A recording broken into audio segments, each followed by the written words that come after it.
Well, the Kentucky Wildcats survive a crazy one, Nick, but that's not what we're here to talk about. That was a fun game nonetheless, but first and foremost, 1:30 in the morning on a Friday. How we doing, my friend? Doing good.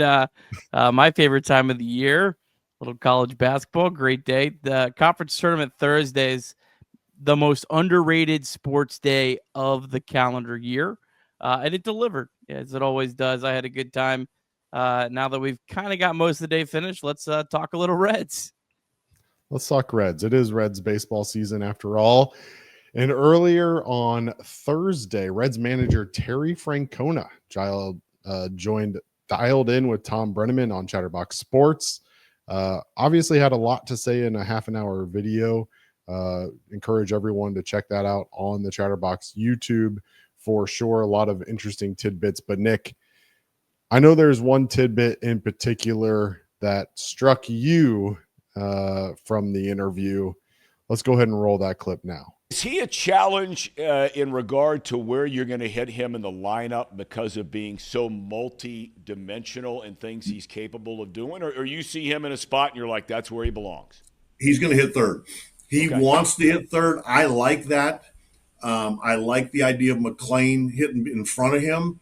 I've really liked the idea of Hayes hitting behind him. You know, we signed Austin Hayes to kind of make good. Feels like he has a lot to prove. I think he's going to prove. I think he's going to be really good. So that helps there too, because you've got to protect Elly. You know, you brought up Jose Ramirez. One of my biggest challenges was for years was we just put whoever was the hottest hitting behind him, because if you don't pitch to Jose, you want teams to pay for that because you don't want them pitching around guys. All right, Nick, you heard it. Elly De La Cruz will bat third for the Cincinnati Reds in 2025. I already know your thoughts, but for those of you that don't know, what is your immediate reaction this morning or Thursday morning when you heard Terry Francona officially announce Elly De La Cruz your number 3 hole hitter for the Cincinnati Reds? Well, it felt inevitable based on the way that the spring training lineups have been going, but nonetheless, that was, I think, the first concrete time that we've heard that. Let me start off by saying this. Most studies, people that have done any sort of advanced digging into your optimal lineups, say that lineups don't matter all that much. So I want to preface everything by saying lineups don't make that big of a deal. Over the course of a 162-game season, it might create a couple additional runs or lose you a couple runs. Now, could that be the difference of making the playoffs or not? Maybe. The chances of it actually being the difference or not is very slim. But having said all that, all the studies, all the data clearly show that your best hitter should bat first or second. And if you don't take my word for it, let's look across baseball, Craig. Batting leadoff, I'm looking at the Fangraphs projected lineups. They have Ohtani batting leadoff for the Dodgers, Acuna batting leadoff for the Braves, Gunnar Henderson batting leadoff for the Orioles. How about number 2? Well, Aaron Judge is batting number 2 for the Yankees, Juan Soto for the Mets, Bobby Witt Jr. for the Royals, Bryce Harper for the Phillies, Rafael Devers for the Red Sox, Fernando Tatis Jr. for the Padres, Julio Rodriguez for the Mariners, Corey Seager for the Texas Rangers, Vladimir Guerrero Jr. batting second for the Toronto Blue Jays, and even the Pittsburgh Pirates. They do it with Brian Reynolds. So I don't get it. Overall, I think, why are we doing something different than all of baseball that we have studies that prove otherwise? Again, it's not the end of the world. I still like Terry Francona. This is not me coming on here saying, Terry Francona is doing something terrible. Let's throw our pitchforks. The intangibles that Terry Francona bring far outweigh any couple runs you might be able to get from an optimal lineup. But I'm also not going to sit here and just say, oh, it's fine. It's no big, it's a complete nothing, because it is not using the optimal lineup. I don't like it, but I'll accept it. We'll move on. I'm not going to sit and complain about it every day this season. Well, I think the thing that was interesting to me was that Terry prefaced it, and you heard it in the clip there, with Elly wants to bat third, right? So if you've got your superstar player who is the future of your franchise, potentially MVP caliber type player, and he comes to you and says, I want to bat third. Terry Francona is a player's manager. Like, I don't think there's going to be a whole lot of argument out of Terry Francona if Elly De La Cruz comes to him and says, I want to bat third or I want to bat sixth.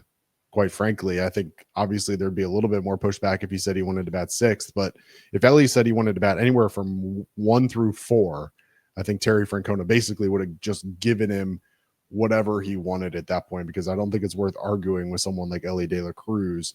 And if he tells you he wants to bat third, guess what? Elly's my number 3 hole hitter too in that scenario. Now, Craig, is that a little bit strange considering that all of Elly De La Cruz's peers are batting first or second? All the guys, like Juan Soto has been one of his mentors. He's batted second for the Yankees. He's planning to bat second for the Mets. Don't you find that a little bit strange that Elly wants to bat somewhere different than just about every star across baseball? Well, maybe Elly wants those RBI opportunities and he thinks that the 3 hole is the best place to get it. I don't know.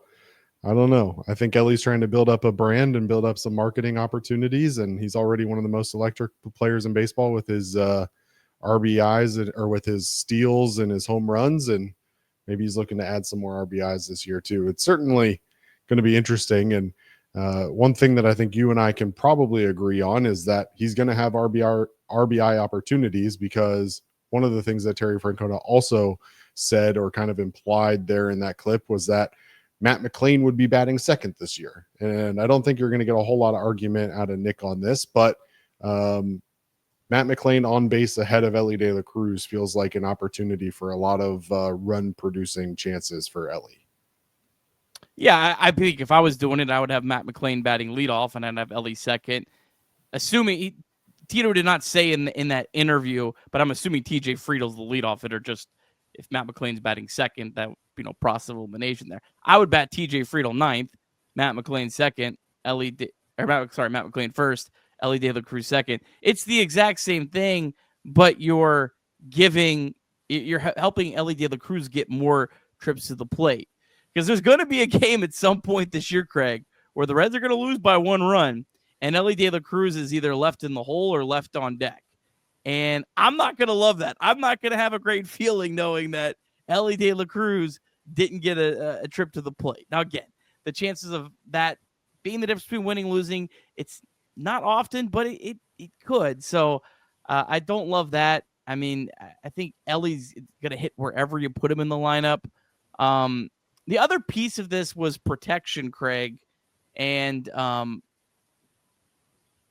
Terry Francona talked about that a little bit and said that Austin Hayes is going to bat behind him fourth.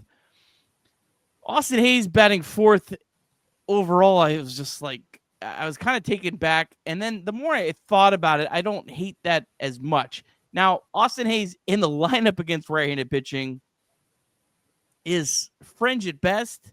And I know some people really did not like that. I kind of said that the other day, but I'm sorry. I mean, he has a 93 career OPS plus against right-handed pitching. 100 is average for some context. 114 against left-handed pitching. So he's hit lefties very well, has hit righties slightly below average. Not terrible enough that he couldn't play, but he's, kind of right there on the cut line. So there's two schools of thoughts here with the protection part of it. Number one, I do love the idea of having a right-handed batter hit in front and behind Elly De La Cruz, because you're going to make your opponent pay if they try to bring in a left-handed reliever to minimize Elly, because we know Elly hits significantly better against right-handed pitching. So I do like that idea. I mean, you bring in a lefty, they're going to have to face Matt McLain, who absolutely destroyed lefties in 2023, and Austin Hayes, who's hit lefties very well throughout his entire career. Now, I think you could put someone else there instead of Austin Hayes that also hits lefties well, but the concept there I totally agree with, and I think that part of it's good. The whole, Elly needs protection thing, I don't necessarily get that, because right now, Craig, if you could tell me Elly De La Cruz will get walked every single at-bat and never swing the entire season, I would say, great, I'll take it. He's going to have a 1,000 on-base percentage, and he's going to steal 150 bases. I mean, are we worried about Elly De La Cruz walking? I don't really worry about him being protected. isn't Big Poppy that can only drive in runs. I mean, this is maybe the fastest guy on the planet. So protection, I don't really know about that. You want to walk Elly De La Cruz? Okay, great. Good luck. Let's see how that works out for you. Yeah, that's valid. That's a valid point for sure. And it was interesting. I mean, you talked about it a little bit there, but the implication that I took from the interview with Terry was that Austin Hayes not only would be batting fourth, but would be batting fourth basically every day. So Yeah. whether it was against a right-handed pitcher or against a left-handed pitcher, it seemed like Austin Hayes was going to be kind of penciled into that 4-hole hitter. Obviously, kind of depends on how things are going, but the way Jeimer Candelario has been swinging the bat a little bit better this spring, wouldn't be surprised to see that kind of move around a little bit depending on who's hot and also who kind of is pitching for the opposing team. Terry also in the interview talked about Jose Ramirez and the fact that during his career, Jose Ramirez, basically he had to put whoever was the hottest hitter behind Jose Ramirez in order to protect him and make sure that he was getting pitches to hit. I wouldn't be surprised if he takes a very similar approach here with the Cincinnati Reds. And I want to touch on one other thing real quick before we jump on this too much. You mentioned TJ Friedl, right? And the implication here, or the assumption based on what was talked about so far, just without really being able to figure out another leadoff hitter in this lineup, is that TJ Friedl will be your leadoff hitter most days. TJ Friedl, career leading off a game. This is just first at bat of a game. Straight up 99 times he's led off a game. He's hitting 152 with a 374 on base percentage in those first at bats. Not great. And you think, okay, well, maybe he's struggles in that first at bat, but as he sees the pitcher more, maybe he gets better and better. TJ Friedl's OPS in the leadoff spot, period, across the entire game is only 670. His worst OPS of any position within the entire lineup. His next worst is batting cleanup at 706. You talked about him batting ninth. He hits 817 OPS in the 9-hole. Surprisingly, his best numbers are coming in the 5 and 6 hole, where he's over 1,000 OPS in both of those positions. But TJ Friedl, by far, despite having the most opportunities, has the lowest OPS when he is batting leadoff. So whether that changes this year or not is yet to be seen. But historically speaking, in his career, TJ Friedl has not been a great leadoff hitter for the Cincinnati Reds. Last year, he did hit leadoff. He did slightly better in the 97 plate appearances he got leading off. Last year, he hit 212 with a 686 OPS. So again, just not great for a guy who you're relying on to get on base in that position. You're then relying on him to be on base for Matt McClain and for Elly De La Cruz to kind of create runs and hopefully create runs early. And for a guy who's struggled to get on base and to hit with any sort of real power in that position, doesn't necessarily seem like that's the best fit for the Cincinnati Reds ball club. We also want to remind you that you can call or text 988 anytime, day or night. The 988 Suicide and Crisis Lifeline is a place to get support for anything related to mental health. Whether it's an immediate crisis, simply wanting to find out how to connect with care, or anything in between, it's a 100% confidential, secure, and anonymous way to reach out for help when you don't know where else to turn. To connect, call or text 988 or visit mantherapy.org to get help. It's okay not to be okay. Yeah, I mean, just looking at like TJ Friedl last year, he was hurt, but he had a 310 on base percentage. Looking at the Zips projections, TJ Friedl has the 8th best on base percentage projection. Now, Jacob Hurtubise is on that list, but Matt McClain, Tyler Stephenson, Steer, Lux, De La Cruz, Fraley are all ahead of him. And then weighted runs created plus, the overall statistic, he's 9th as well, behind Gavin Lux, Austin Hayes, Candelario, Encarnacion, Stevenson, Steer, McClain, Elly. So we're going to give TJ Friedl the most at-bats on the team. That's where I struggle with this. And again, I like TJ Friedl a lot. I think TJ Friedl still could provide a lot of value, even if he's kind of a league average hitter playing, hopefully above average defense. Hopefully his speed and everything's back now that he appears to be healthy. But I just, I think, I don't know. I feel like you're almost also kind of putting more pressure on TJ Friedl to be something he's maybe not. I feel like he's a very solid, bottom of the order center fielder. leadoff hitter, I don't see it. Yeah. We'll see. Maybe he's been working on it this offseason, and maybe we'll see some changes. The other piece of the interview that I want to get your real quick reaction to, Terry Francona talked about Gavin Lux and how Luxy's been moving around this spring, getting work at different positions, but also getting different work in different positions in the lineup. Quick reaction to Terry mentioning Gavin Lux. Yeah, it's good to see. It's good to see that Lux, a guy, comes over from the defending world champions, could have said, hey, I deserve a set position, and is, by all accounts, seemed very willing to play wherever the Reds want him. And that's really just great to see, for a guy that is kind of, I guess, one of the more elder statesmen in this lineup. So first off, that's great to see. I like the idea of moving Lux around. I think that there's going to be, certain times based on availability and health that he needs to play different spots. So I think in a perfect world, him playing third base the most would make the most sense. Terry Francona hit it on the head, said he has to be able to catch the ball. I don't think he actually specifically said Lux has to be the one to catch the ball, but he kind of implied that in the interview. So, yeah, I think that's great. I'm all for Lux moving around, and his bat needs to be in the lineup every day against right-handed pitching, which is what I was taken away as what's going to happen. It just might not be in one spot. Yep. Again, if you didn't have a chance to catch it, the full interview with Reds manager Terry Francona is available on the Chatterbox Sports YouTube page. Check it out, and certainly encourage you to get the full half-hour listen on that. One other piece of news from Thursday that I want to touch on real quick. Tyler Stephenson scratched from the lineup on Wednesday due to lower back tightness. Got some news from Terry Francona today or Thursday on that, Nick. What's the latest with Tyler Stephenson? Yeah, Francona seemed to downplay it on Wednesday when he was talking with the media, basically said everything was fine. But then the Reds ended up having him get an MRI on Thursday. No results yet. Maybe by the time you're watching or listening to this, there's been something published. But the fact that they did send him to get an MRI makes me think there has to be some concern, a little bit more than everything's fine.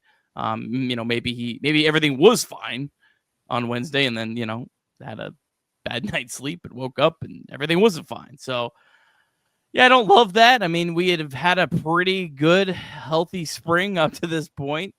But the good news is the Reds are a lot more protected than they were last year.